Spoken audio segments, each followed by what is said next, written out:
To understand Islam and the Muslim world more, read my book The Curse of God Why I Left Islam, available in all your favorite online bookstores. Hi guys, this is Harris Sultan and I am in Germany. I'm in Berlin and I am with one of the most amazing human. I'm sure you've all heard of him. I'm sure you've seen that clip that went viral probably about a year ago. Those of you who haven't seen it, here it is. أنا ملحد، يعني أنا مش بصدق في وجود ربنا ومش بصدق في دين، تمام؟ ايه تاني؟ أنا ملحد، فأنا مش بصدق في وجود ربنا أو بصدق في دين بس. ده الإلحاد. أنا مش محتاج الدين عشان أنا يبقى عندي أخلاق أو إن أنا أبقى نافع في المجتمع. أنت موجود إزاي في الكون ده؟ تمام، طيب. هقول لحضرتك. في فرضيات بتحاول تفسر وجودنا، تمام؟ منها فرضية ان ربنا خلقنا، خلاص؟ في فرضيات بقى تانية عليها أدلة أكتر كتير، زي مثلا نشأة الكون اللي هو البيج بانج، تمام؟ اللي هو الانفجار العظيم. بص يا محمد، اللي بيشاهدونا ناس، انت بتتكلم في مصر والمواطنين بسطاء بيسمعونا، كلمنا بالعربي، بلاش المصطلحات اللي ملهاش لازمه. هو المصطلحات بس سببها ان العلم ده كله اتعمل بالانجليزي، ولما الواحد انا علم اللي انت بتكلمني عليه. انت عندك حاله من الارتباك، حاله من عدم الثقه، بتتكلم ان انت بتنكر الاله، بتنكر ربنا، بتنكر الدين، بتنكر كل الثوابت. طب انت ايه؟ سؤال صغير، ليه دي حاجه وحشه؟ لا طبعا حاجه وحشه. انا فعلا بص اقول لك حاجه، انت جاي بتتكلم في فكرك، انت ما عندكش فكر، انت عندك الحاد، عندك كفر. ما ينفعش ان انا نخلي ده. انا بقى اسف جدا وبتاسف لمشاهديني ان يكون معايا شاب مصري بهذه الصفات. انا اسف فعلا ان يكون معايا محمد. انا مش هقدر اكمل معاك ولا تبقى موجود معانا في الحلقه للاسف، لان فكرك لا يتناسب. ما ينفعش ان احنا نروج لافكار اصلا هدامه. انت ما قلتش ولا كلمه من اول ما قعدنا مقنعه. شوف حبيبي، هي انت محتاج تتعالج نفسيا. مرض نفسي بينتاب كثير من الشباب نتيجة لظروف معينة في أسرهم، ظروف مادية، ظروف معنوية. طب ناخد بالك يا شيخ. طب انت محمد فعلا زي ما بقول لك الشيخ محمود، انت فعلا رحت لدكتور نفسي؟ انا بنصحك على الهوا ان حضرتك تطلع من هنا دلوقتي على مستشفى الامراض العقلية، تكشف عن نفسك. انت ما ينفعش تكون موجود، للاسف مش هقدر اكمل معاك ولا هتبقى موجود معانا في الحلقه. انا بستاذنك ان انت تفضل تقوم وانا هكمل حلقتي مع الدكتور محمود، لان للاسف افكارك هدامه وتضيع الشباب المصري، وللاسف انت مثال سيء جدا للشباب المصري. Now you can see that there was a very calm young man there, and that video clip went viral. And the person in that video is Mohammad Hisham. And I've got Mohammad Hisham with me, who is in Berlin as a asylum seeker. So with Mohammad, thank you very much for being here. Thank you for having me. You're welcome. Now, so your clip went viral. So tell us a little bit about even I don't know yet. So how did that? What happened? Why were you there? Were you asked, or under what capacity you were asked to be on the show? Well, it was an advertisement in a Facebook group, and they wanted atheist people from Muslim background and Christian background, and like I volunteered. Most of them did not think that it's a good idea. Most atheist people in the group, and yeah, that's it. I volunteered just to have, because it's needed to be done. I guess our voice need to be heard, and there's a lot of injustice happening around, and like we need to change that. Yeah, absolutely. So basically that host, whatever his name was, I mean, he set that up. He asked atheists to come forward, and that's how he treated you. Did you feel at any stage that he gave you any did he give you any space where he wanted to understand you, or he just went, from the video that we saw, it just looks like he just went full on attack mode? He had no interest in hearing you out. Well, at some point, I guess I started to make sense. I started to be convincing, and I guess he felt like he is giving an atheist a platform in his show, and he would get attacked for that. Like, there are a TV host, I guess a year ago or something, interviewed somebody who is gay, and he got into prison for that because he interviewed a gay person, because he gave him platform. So I think he does that to protect himself, his safety and freedom, I guess. Yeah, I think. Now, at that point, you obviously only spoke about your atheism, but now we know that you are gay as well. So they did not know that. I'm sure that was never brought up, because you would have been attacked even more. Exactly. No, it was not brought up in the show. no, it didn't happen. Because the main topic of the show was about atheism. However, being religious makes like there is a high correlation between being Muslim and between being homophobe. Okay, that's a matter of fact. Yeah. So one of the reasons that I want atheism to spread or like to eradicate Islam is that Islam is one of the main sources of homophobia. I guess it's the biggest thing. What happened after that? Just tell us a little bit, just in the immediate aftermath of the interview. After the interview, like when I was in the studio, okay, there's were some split of opinion. Some people were applauding what the host have done. Some people were like, okay, you should have him give him more space to express himself. I went in my way home. The driver instinct started a fight with me and ditched me in the middle of the road. Afterwards, my family knew about it, and they had very ugly response from physical assault to lock me up to threatened of prison. Of course, social media had a lot of threats too and a lot of issue. However, there was some people who, some people even Muslims, who didn't like how I have been treated, and mainly they were thinking like, okay, we're not gonna win them back to Islam this way, so we should be more, uh, more understanding, listen more. I like to have that. I like those people who were more on the side of we should not treat them that bad. I think they are the future of countries like Egypt and countries that in the Middle East, which is currently ruled by Islam, and like the majority voices in it, it's very extreme and radical. So, what happened in your case so people could relate, or maybe they could look into some other avenues how they could either get out of their countries, or if you have any other suggestions in case, like if you hadn't come out, how would you have promoted free thinking and atheism and secularism in the Muslim country? Well, if I didn't come out, I would have continued using fake accounts and like fighting radical thinking and fighting the ideology of Islam using social media and fake accounts. Regarding how to get out of oppressed countries, I would say the best way is to find job in countries that is free or have like a scholarship where you could study there. Think that is one of the best options. When people are endangered, of course, and like they are in very serious situation, there must be other measures taken. You could start to make funds for them. They could start to considering leaving the country maybe illegally if they are banned, um, things like that. Extreme measures should be taken in these cases, I guess. So with scholarship, etc., that's fine, but that would obviously require funds, and someone has to be academically brilliant. But people who don't have much other than just their brilliant minds, you think we don't have anything going for atheist refugees? Well, I mean, if they are not currently in danger because they did not expose themselves, then I'm not sure if, according to the current Western laws, they would qualify as refugees. Because the thing is that you have to be afraid for your life if you went back, and if they went back and they were in the closet when they were in their countries, I'm not sure if they would qualify.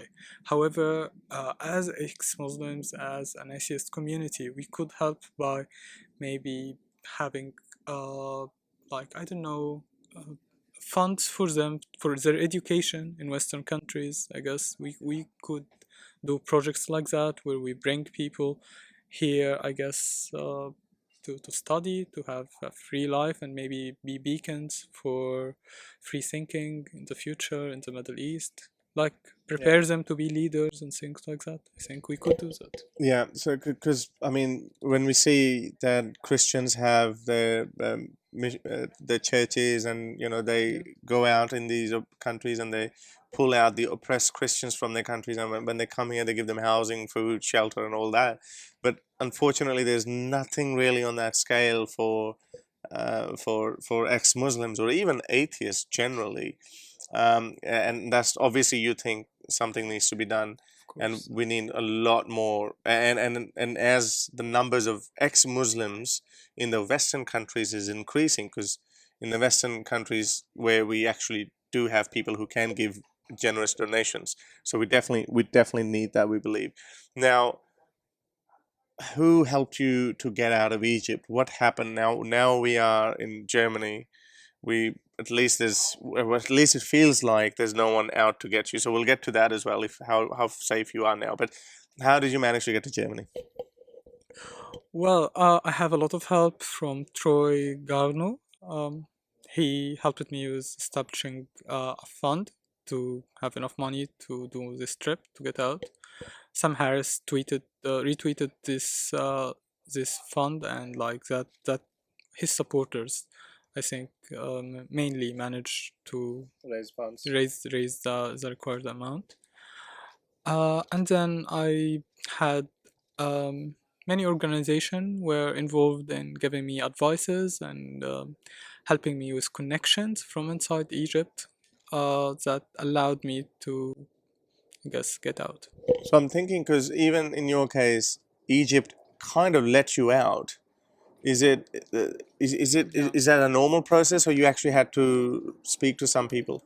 Well, it was a normal process, and I'll tell you why that happened.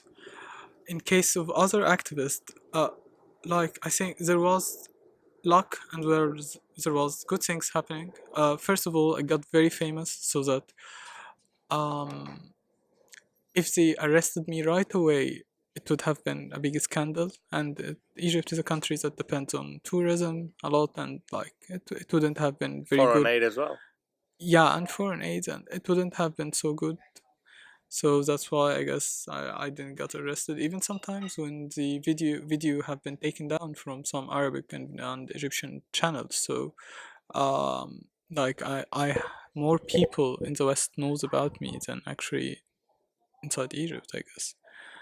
Or maybe more normal people, because I guess all atheists inside Egypt and all atheists who speaks actually Arabic and know that they know about my videos. Anyways, it was so big that if they arrested me, it would have went bad for them, I guess. Then afterwards, I had very wise friends around me, and they advised me to declare that I'm a Muslim, and uh, also to shut down my social media accounts. And I guess that's what saved me from being imprisoned there in the long term, and from being on like no-fly list and things like that. This was not the situation with Sharif Gaber, for instance, or other activists who continued activism until they actually got banned, or that national security arrested them, or like got to prison. So I guess I felt like I will end up like them if I continue it, and I felt like I need to get out to safety, then continue my activism. So basically, you kind of slipped away from their radar, Yeah, and exactly. that's why they didn't put you on a no-fly list. So when you were going through the airport, were you thinking that they might stop you, or Yeah, I'll tell you, I actually went to Jordan for that because my plan was to have a transit in Europe, and it was very expensive to have a flight for South America, and I was not sure whether I'm on a no-fly list or not. So I went to Jordan to test the waters, and like if they allowed me, if I lost the tickets, the money, because my plan B was actually was more dangerous, was through the Mediterranean or something, like a boat through. That was my plan B. So I didn't want to lose the money on tickets that and then get banned from traveling. So I bought a cheap ticket to Jordan to just test the water, and then they allowed me, and then I managed to come here. okay? Well, I'm glad that that worked out. But now you are in Germany. It's not just rainbows and butterflies, I've heard. How what is happening now? So what is your status now? I believe it's asylum seeker, not a refugee yet. And what are some of the challenges that you are actually going through? And are you still, do you feel safe here? Well, currently I'm kind of forced to live in a house where with other refugees who are Muslim, coming from the same background that oppresses us in the Middle East. And of course, I'm not feeling safe to express myself naturally. I conceal my identity. I do not talk about my sexual orientation. I just pretend to be straight Muslim guy, and that is the safest. And when I did not, when I acted naturally when I first came, I faced harassment and I faced troubles, so I decided to not do that. regarding my asylum situation, unfortunately, it got denied. They basically concluded that Egypt is safe for a public gay ex-Muslim. Really? A country with Sharia law, you can imagine. So yeah, it's very detached from the situation in my country.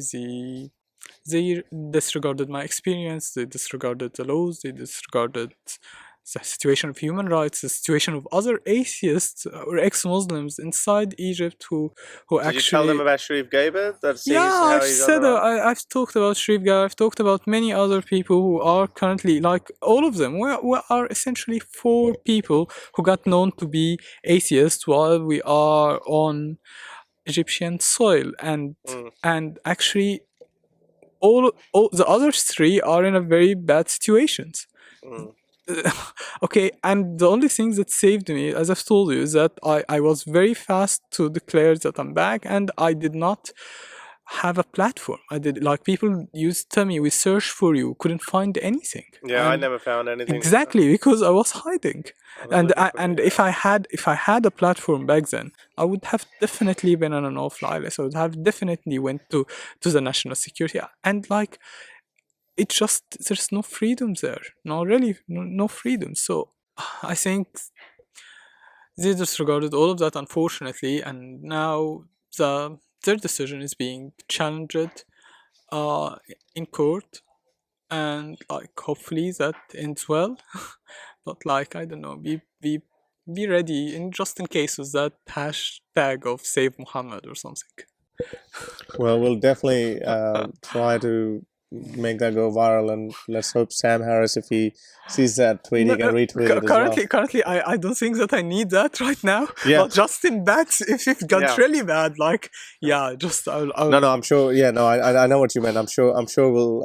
If it, I hope it doesn't get to that. But if it does get to that, we will talk about that. To me, I'm privileged that I am an Australian citizen. So, and when I was just looking at you, you delivered a wonderful speech at De Baal in Amsterdam a few days ago. It moved a lot of people. I could see a lot of people wiping their tears. So good on you for delivering that speech and educating a lot of us how things are happening. But does it worry? Does it anger you? Because it is angering me a lot. That when I see that a lot of refugees who come in, and again, I'm not entirely against the humanitarian visas and taking asylum seekers, but some of them we know could be extremely radicalized. There could be some jihadis. We've had some attacks in Europe increased since more refugees came in. But on the other hand, you, who's a legitimate ex-Muslim person running for your safety, and your application is being denied, does it anger you? Well, it makes me wonder about what is wrong with the system. Definitely. Yeah, definitely they don't have, I guess, enough awareness maybe of our situation as ex-Muslims. Maybe they feel like, I don't know, like, if you're an ex-Muslim, maybe you're against Muslims, and maybe you're a troublemaker. It just doesn't make much sense. I think we need to raise awareness more about our conditions, and about the things that we suffer, and it doesn't anger me really. But I hope if there are people causing crimes in here and I hope that intelligence, like the German intelligence or Western intelligence generally, do more job at detecting them, and maybe not allowing them or put them in prisons or like in certain places where they cannot really harm anyone. And nice to hear from you, like especially someone who's living all of that, and there's still no anger in you for that. I mean, as an outsider, it does frustrate me if it doesn't anger me. Now, how I hope that next time when I see you, your refugee status has been approved and you are a German citizen, and you can move on with your life, and you can contribute, and you can share that fighting spirit that you have to our great movement. Is there anything you'd like to add that you missed on anywhere? Oh, thank you for having me. Thank you for being awesome. I really enjoyed like your company, like when we were in Amsterdam, and now you're an awesome person, and thank you for doing that. Oh no, thank you very much. Okay, guys. So this is it for now. I've had this amazing experience of speaking with Mohammed today, and he delivered a very good speech in Amsterdam. And I hope by the time you see this video, that that speech would have been uploaded by then. Do check it out, and I will continue to keep making more videos while I am in Europe. So stay tuned. To help me keep producing videos like these, support me on Patreon or PayPal.